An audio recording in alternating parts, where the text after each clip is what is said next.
Épinglé dans les Pandora Papers, Laurent Lamotte apporte des clarifications. Une mine de documents confidentiels récemment publiés révèle des paradis fiscaux lucratifs pour certaines des personnalités les plus riches et les plus puissantes du monde, parmi lesquelles on retrouve 3 présidents en fonction en Amérique dont le président dominicain Luis Abinader, Sebastián Piñera du Chili et Guillermo Lasso de l'Équateur et l'ancien Premier ministre haïtien Laurent Salvador Lamotte. Surnommés les Pandora Papers, les dossiers se composent de près de 12 millions de documents détaillant l'évasion fiscale systématique de 14 entreprises qui utilisent des comptes bancaires offshore qui cachent la fortune et les actifs de centaines de clients fortunés. Les dossiers, la plus grande fuite de documents confidentiels jamais enregistrés, ont été compilés et publiés par le Consortium international des journalistes d'investigation, et une coalition mondiale d'organisations médiatiques. En ce qui concerne Laurent Salvador Lamotte, Premier ministre 2012 à 2014, les journalistes ont découvert que l'homme d'affaires s'était dissocié de ses entreprises avant d'entrer au gouvernement.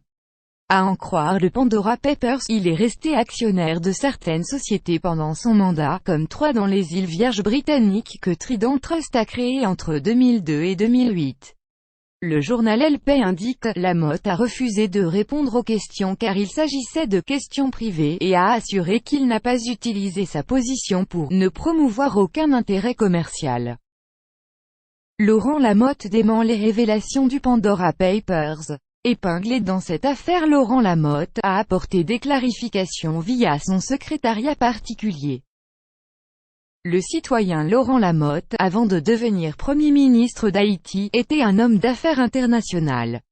En 1998, soit 14 ans avant de devenir Premier ministre, il a participé à titre d'actionnaire à la création de la compagnie Global Voice Group, une société multinationale qui regroupe un ensemble de 12 entreprises opérant dans 45 pays en Afrique et dans les Caraïbes et œuvrant dans les domaines des télécommunications, de gestion de données, de cybersécurité, de logiciels, de comptes prépayés, d'investissement et de l'immobilier, tout en soulignant que le choix de la juridiction d'enregistrement de ses filiales est une décision qui revient au conseil d'administration du groupe dans le cadre de sa vision stratégique et ce dans la plus grande légalité. Dans cette tendancieuse enquête, l'ICJ cite à tort Lightfoot Ventures comme étant une compagnie de télécom. Et pourtant, il s'agit d'une compagnie immobilière qui d'ailleurs n'a jamais opéré en Haïti comme indiqué dans le rapport. Une grosse erreur qui décrédibilise tout carrément l'enquête. Peut-on lire dans la note de clarification acheminée à la rédaction de Netolco le média.